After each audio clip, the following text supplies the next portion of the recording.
사랑하는 자들아, 거류민과 나그네 같은 너희를 권하노니 영혼을 거슬러 싸우는 육체의 정욕을 제어하라. 아멘. 목회자 공부 모임에서 새로운 책으로 하나님의 두 나라 국민으로 살아가기라는 책을 선택했습니다. 미국의 웨스터민스터 신학대학의 교수로 재직 중인 데이비드 반드 루넨 교수가 쓴 책입니다. 서론이 상당히 길었는데요. 서론을 읽으면서 참 재미가 있었습니다. 왜냐하면 이 반드 루넨 교수는 이 책에서 신칼빈주의에 대해서 조금 비판적인 입장에서 이 책을 썼기 때문입니다. 신칼빈주의는 참고로 목사님은 신칼빈주의자라고 스스로 말할 수 있습니다. 신칼빈주의는 이 세상을 하나님 나라로 변혁을 하는데 우리가 쓰임받아야 한다라고 이야기를 합니다. 나누고 싶은 이야기에도 그 이야기를 썼습니다. 저는 동의해요. 동의합니다. 그러나 반드 루넨 교수는 우리 그리스도인은 이 세상을 변혁시키기 위해 부르심을 받은 것이 아니고 이 세상의 나그네로 부름을 받았다라고 이야기를 합니다. 분명히 구분을 짓습니다. 관점이 달라요. 여러분 어떻게 생각하십니까? 오늘 본문에 보면 베드로도 교회를 향해 이렇게 말하죠. 거류민과 나그네라고 말합니다. 왜 베드로는 우리를 향해 거류민과 나그네라고 말하고 있는 것일까요? 여러분 이 말을 이해하기 위해서는 그때 당시의 시대를 이해하는 것도 필요합니다. 성경은 시기마다 같은 말이라도 다르고 다르다고 어조가 조금씩 다릅니다. 베드로가 베드로전서를 쓸 때만 해도 고난의 시기였습니다. 그리고 종말이 눈앞에 다가왔다라고 믿었어요. 여러분 끝이 다가오면 어떻게 해야 됩니까? 떠날 준비를 해야 됩니까? 안 해야 됩니까? 떠날 준비를 해야 되잖아요. 기차 시간이 다 되고 비행기가 이륙할 시간이 다 되면 서둘러 짐을 챙겨야 하는 것입니다. 그러므로 나그네에 방점을 두고 이야기를 하고 있는 것입니다. 베드로전서가 쓰여진 이 장소와 시기에 대해서는 5장 13절 말씀만 봐도 확인할 수가 있습니다. 5장 13절에 이렇게 말합니다.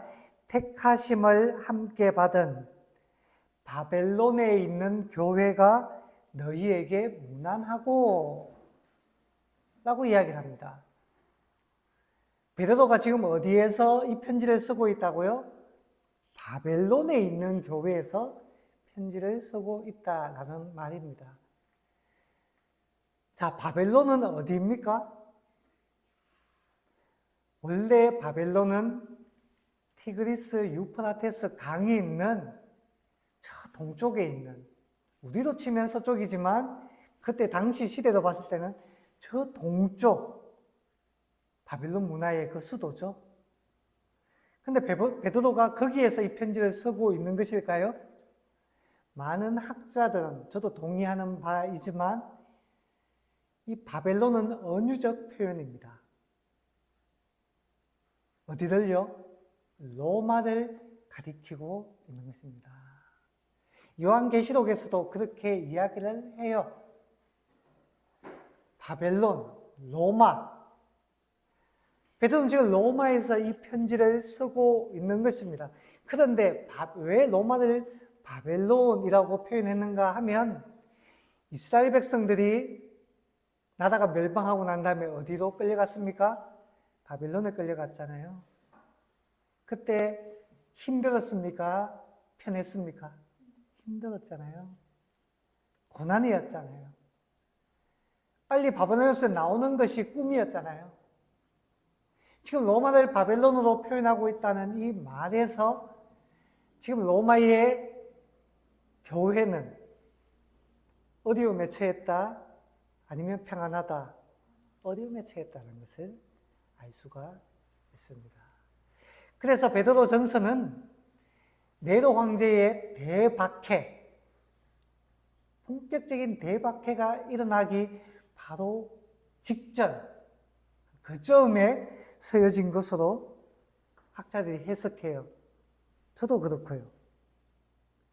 그래서 그런 시대의 상황 속에서 베드로는 우리를 향해 너희는 거류민이요 나그네다. 그래서 이 세상에 크게 미련을 두기보다 늘 하나님의 나라가 있다는 것, 우리가 떠나야 한다는 것을 기억하라라고 말하고 있는 것입니다. 여러분, 우리는 어떤 시대를 살고 있습니까? 박해의 시대입니까? 그렇진 않은 것 같다, 맞죠? 평화의 시대입니까? 적어도 우리 입장에서는 평화의 시대라고 말할 수가 있습니다. 하지만 세계 가운데에 정말 고난 가운데 있는 믿음의 형제 자매들도 있어요. 있습니다. 그들에게는 이 말씀이 더 마음에 와닿을지 모르겠어요. 여러분, 우리의 원대한 비전은 하나님의 나라가 이 땅에 임하는 것이 원대한 비전입니다.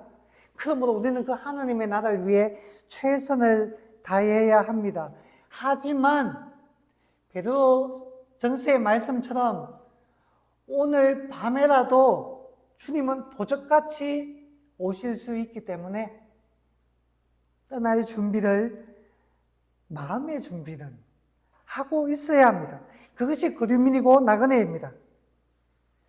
이에 대한 좋은 예가 있죠.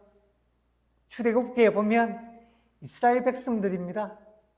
하나님께서 이스라엘 백성들에게 해방을 주시기 위해 애굽 땅에 10가지 재앙을 내립니다.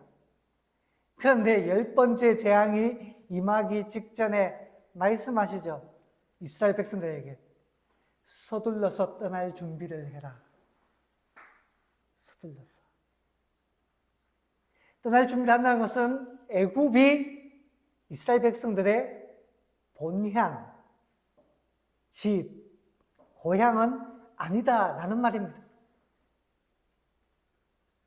하나님은 하실 수 있어요.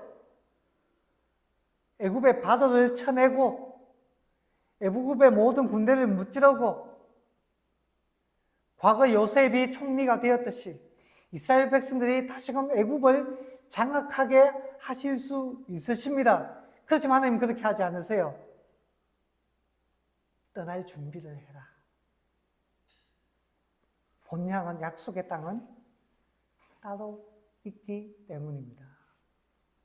그래서 이스라엘 백성이 어떻게 합니까? 보따리를 사잖아요. 그러니까 유월절 식사를 긴급하게 먹잖아요. 긴급하게. 그러니까 10번째 재앙이 임하고 하나님의 심판 6월의 역사가 임하자, 그리고 해방되자 속히 서둘러 떠나잖아요. 이 땅의 영원한 본향이 아니라는 겁니다. 하나님의 때가 이르면 급박하게 떠나야만 하는 것입니다. 나그네이기 때문에. 자, 그런데 우리가 나그네라는 것을 아는 게 중요한데, 근데 우리의 고민은 그것입니다. 나그네의 삶을 방해하는 것이 있다는 거예요. 나그네의 삶을 방해하는 것. 우리 11절 말씀을 다시 한번 읽어볼까요? 11절 시작. 사랑하는 자들아, 거류민과 나그네 같은 너희를 권하노니 영혼을 거슬러 싸우는 육체의 정욕을 제어하라. 아멘. 자, 영혼을 거슬러 싸우는 육체의 정욕을 제어하라. 우리에게 육체의 정욕이 있다, 없다? 있다. 그럼 이 육체의 정욕이란 무엇입니까? 쉽게 말하면 나그네의 삶을 방해하는 것입니다. 나그네의 힘을 망각하게 만드는 것, 그게 육체의 정욕이에요. 자, 여기서 한번 정리해 봅시다. 여러분, 여기서 베드로는 우리를 거류민과 나그네라고 이야기합니다. 나그네가 그렇다면 과연 무엇인가 하는 점입니다. 여러분, 여기에 대한 바른 이해가 대단히 중요합니다. 그래서 거류민이라는 말은 파로이코스라고 해서 고향이 아닌 곳에 살고 있는 사람을 뜻합니다. 나그네는 파레피데 모데이스, 목사님이 헬라어에 좀 약해요. 외국 땅에 잠시 머물고 있는 방문객을 말합니다. 외국 땅에 잠시 머물고 있는. 여러분, 이 거류민과 나그네라는 말만 봤을 때는 어떻게 보면 외국에 좀 장기 체류하고 있는 방문객이나 여행객 같아 보입니다. 그런데 11절 이후의 말씀을 보면 이 나그네라는 의미가 조금 다르다라는 것을 확인할 수가 있습니다. 왜냐? 나그네는 단순한 여행자, 거류자가 아니라 순례자요. 저는 더 정확하게 말하고 싶습니다. 길잡이, 패스파인더입니다. 패스파인더, 길잡이. 여러분, 길잡이란 무엇입니까? 사람들에게 바른 길을 제시하고 이끌어가는 사람이 패스파인더잖아요. 길잡이잖아요. 여기가 집이라면 길잡이가 필요 없습니다. 여기가 집이 아니기 때문에 길잡이가 필요한 거예요. 왜 길잡이라고 이야기를 하는가 하면 출애굽기 때 이스라엘 백성들만 봐도 알 수가 있습니다. 여러분, 이스라엘 백성들이 급박하게 보따리 짐을 챙겨서 애굽에서 나올 때 이스라엘 백성들만 나온 게 아니에요. 같이 따라 나온 사람들이 있습니다. 애굽 사람들. 그리고 애굽 사람들이 아닌 다른 사람들도 함께, 많지는 않아도 함께 뒤따라 나왔습니다. 왜냐, 그 사람들은 이스라엘 백성들이 단순한 나그네가 아니라 길잡이 되어 있기 때문입니다. 하나님의 나라가 있어? 천국이 있냐고? 너희들 따라가면 돼? 따라 나서게 된 것입니다. 그리고 왜 목사님이 길잡이라고 이야기하는가 하면 이후에 말씀을 보면 이렇게 이야기합니다. 여러분, 길잡이는 그 사람들에게 신뢰를 줘야 돼요. 길잡이는 믿을 만한 사람이어야 됩니다. 그렇죠? 여러분, 깡패 같은 사람 따라갑니까? 안 따라갑니다. 믿을 수 없는 사람 따라갑니까? 네 혼자 가라 라고 이야기합니다. 하나님, 우리가 길잡이이기 때문에 이렇게 말합니다. 믿음을 줘야 된다. 12절 선한 삶을 살아라고 이야기합니다. 선한 삶. 그래야지 사람들이 믿을 수 있잖아요. 선한 삶은 13절, 14절 보면 법과 질서를 지키는 삶이라고 이야기합니다. 여기가 본향이라서 법과 질서를 지키라는 게 아니에요.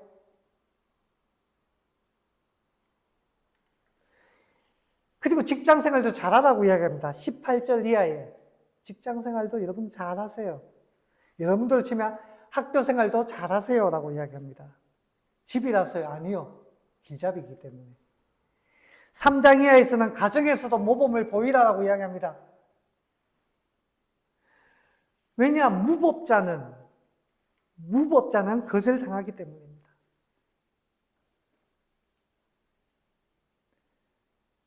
다른 사람들에게 길을 제시하려면 선한 삶을 살아야 돼요. 믿을 수 있는 삶을 살아야 되는 것입니다. 그래야 함께 길을 나서게 되는 것입니다. 여러분, 육신의 정욕이란 무엇입니까? 우리 길잡이를 망가뜨리는, 우리 나그네를 망가뜨리는 육신의 정욕은 무엇입니까? 우리는 길잡이고 이 땅을 떠나야 되는데 미련을 가지고 욕심을 내는 것이 육신의 정욕입니다. 이 땅에 있는 물질, 자꾸 더 좋은 아파트. 좋은 환경 필요할 수 있지만 지나친 경우가 얼마나 많아요. 사람들이 그렇게 돼요. 자꾸 선을 넘습니다. 더 좋은 자동차, 더 많은 재산, 더 많은 사람들의 인정, 명예, 그런 것들이 요한 1서에서 뭐라고 하죠? 육신의 정욕, 안목의 정욕, 이생의 자랑, 그것을 사랑하지 말라라고 했습니다. 그런 것들이 자석처럼 우리를 쭉 끌어당겨요. 그래서 들러붙습니다. 그렇게 되면 어떻게 되나요? 길잡이라는 것을 잊어버립니다. 여기가 좋사오니 라고 주저앉게 되는 겁니다. 그런데 길잡이는 문제가 뭔가 하면 자기만 망하면 그럴 수도 있는데 다른 사람들도 같이 망하게 하는 거예요. 길잡이가 길을 잃어버리면, 길을 놓쳐버리면 그 사람 바라보고 따라 나오던 사람들 어떻게 됩니까? 맹인이 맹인을 인도하면 어떻게 되나요? 같이 망하잖아요. 주님께서 그렇게 하지 말라고 이야기하십니다. 우리는 패스파인더입니다. 육신의 정욕에 묶이면 안 돼요. 그럼 길을 잃어버리게 되는 것입니다. 자, 그렇다면 여기서 그럼 거기까지는 알겠는데 그러면 어떻게 하면 됩니까? 어떻게 하면 육신의 정욕을 어떻게 해요? 제어하라. 제어할 수가 있습니까?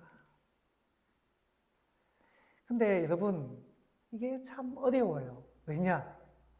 육신의 정욕이 우리를 어떻게 한다고요? 영혼을 거슬려 싸운다라고 말하는데 이 싸우다라는 말은 현재형입니다. 계속해서 싸움을 일으키다라는 뜻입니다. 현재형. 여러분, 유혹이란 한 번으로 끝나지 않는다는 거예요. 크게 우리가 힘들게 하는 겁니다.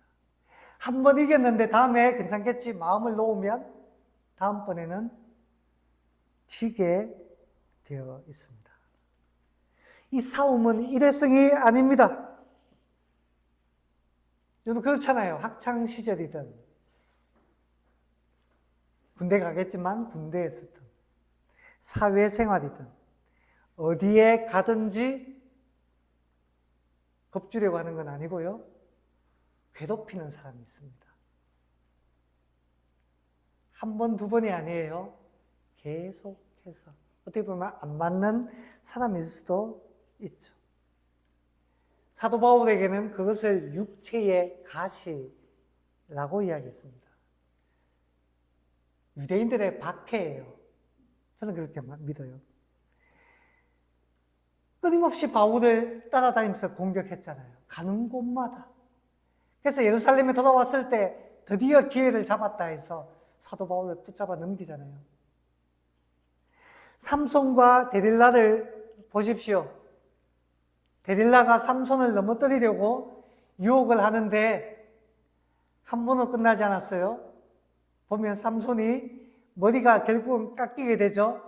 어떻게 해요? 왜? 데릴라가 계속해서 반복해서 끊임없이 유혹하고 시험했기 때문입니다. 한 번에 이겼어요. 두 번에 이겼어요. 끊임없는 공격에 삼손이 무너져 내린 겁니다. 무너져 내린 거예요. 이번 육체의 정욕과의 싸움은 미안합니다. 이 땅에서는 영원히 끝나지 않아요. 그럼 우리는 실패해야 되는가? 어떻게 해야 됩니까? 베드로는 뭐라고 하죠? 육체의 정욕을 제어하라. 제어하라. 따라해 봅시다. 제어하라. 제어하라. 근데 이 제어하라라는 문자적 의미는 따라해 봅시다. 계속적으로 거리를 두어라. 한번 따라합니다. 계속적으로 거리를 두어라. 제어한다는 것은 거리를 둔다라는 말입니다. 거리를 둔다. 여러분, 유혹은 이겨내려고 하면 어렵습니다. 우리는 인간이기 때문에. 우리는 인간이기 때문에. 유혹은 피해야 되는 거예요. 아담과 하와가 마귀가 선악과에 대해서 막 이야기하면서 유혹할 때 말싸움에서 이기려고 하면 안 됐어요. 처음에는 대꾸했잖아요. 근데 계속 이야기하다 보니까 넘어간 겁니다. 듣지 말았어야 했어요. 그냥 그만해라 하고 피했어야 했습니다. 이기려고 하면 안 되는 거예요. 미안합니다. 똥이 무서워서 피합니까? 그렇잖아요. 더러워서 피하는 거잖아요. 거리를 둬야 하는 겁니다. 멀리 해야 되는 거예요. 엄난한 것, 지난주에 이야기했죠. 음행에 대해서 이기려고 하지 말고 거리를 둬야 합니다. 가까이 안 하는 게 중요한 거예요. 그래, 이상한 모임, 연예인들 사고 났잖아요. 어떤 가수 음주운전해가지고 그 사건 때문에 소속사가 문을 닫았어요. 뒷감당 못한다고. 가수만 망한 게 아니고 소속사까지 같이 망했어요.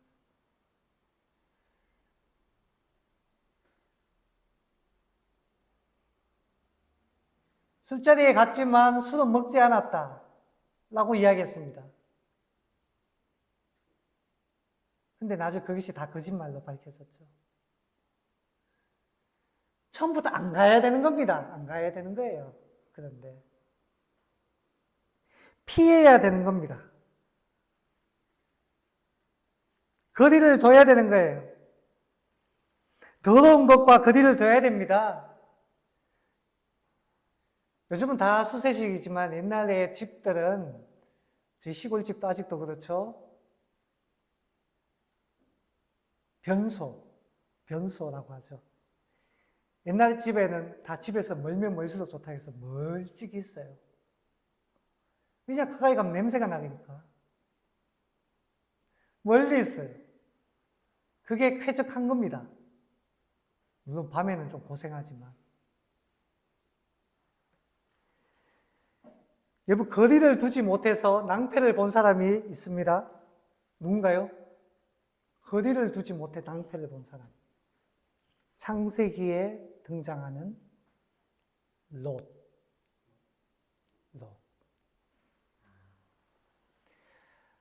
아브라함과 조카 롯은 같이 살았습니다. 근데 하나님께서 복을 주시니까 양과 소가 많아졌어요. 그래서 여기 키우기에 좀 좁다. 그래서 우리가 같이 못 있고 좀 헤어져야겠다. 왜냐하면 커졌으니까.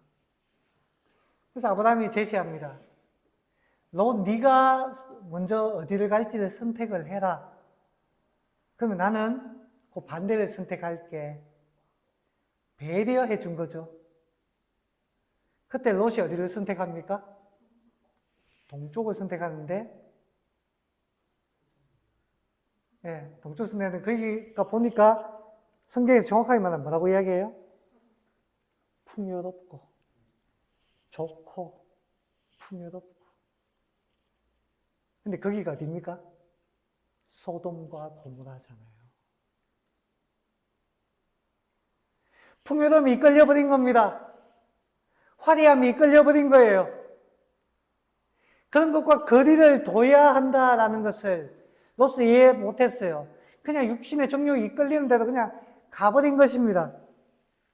반면에 아브라함은 어떻게 합니까? 오히려 척박한 곳을 선택합니다. 믿음의 눈으로 믿음의 선택을 한 것입니다. 그래서 아브라함을 나그네의 표본으로 이야기합니다. 나그네의 표본. 왜요? 창세기 12장 1절 보면 본토, 친척, 아비 집을 떠나잖아요.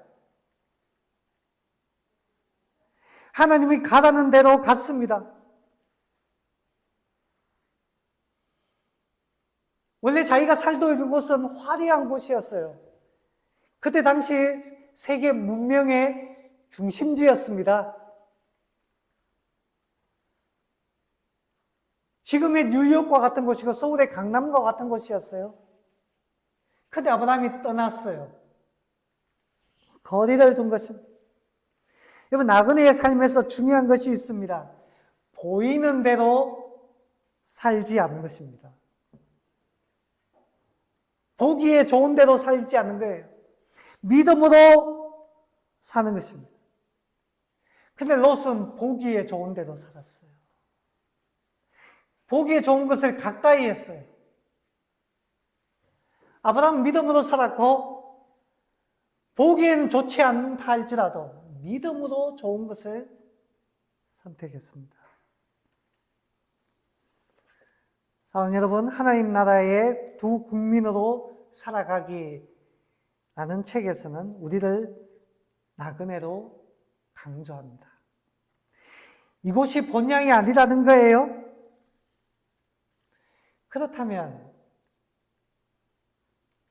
이곳이 본향이 아니면 이곳을 소홀히 여겨야 됩니까? 떠나갈 건데 그냥 내버려 둬야 됩니까? 그렇지 않습니다. 이것도 하나님께서 주셨기 때문에 소중하게 살아야 돼요.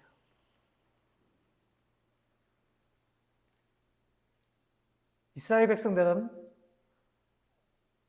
바벨론에서 살았습니다.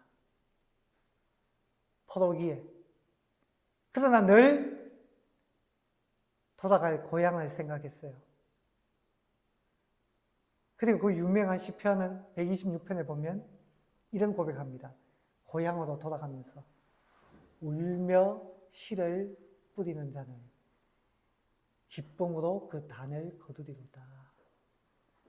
뭐예요? 그 바벨론 땅에서 씨를 뿌리고 삶을 아름답게 일구어 나갔다라는 것입니다. 그리고 하나님의 때가 되면 부르시기 때문에. 여기서 중요한 것은 그겁니다. 베드로가 말하고 있는 것도 그거예요. 우리는 패스파인더다. 그리고 이 땅에 씨를 뿌리고 열심히 살고 아름답게 살고 선한 삶을 살고 믿음을 주는 삶을 살아라. 그러나 패스파인더라는 것은 잊지 마라. 언젠가 그 사람들이 너희가 가진 믿음을 보고 따라 나설 것이다. 사랑하는 여러분, 저와 여러분은 이 세상을 어떻게 살고 있습니까? 이 세상에서 선한 삶을 사십시오. 아름다운 삶을 사십시오. 멋진 삶을 사십시오. 그러나 패스파인더, 나그네라는 것을 잊지 마십시오. 그리고 우리를 따라 함께 할 사람들이 있다는 것을 기억하십시오. 가십시오.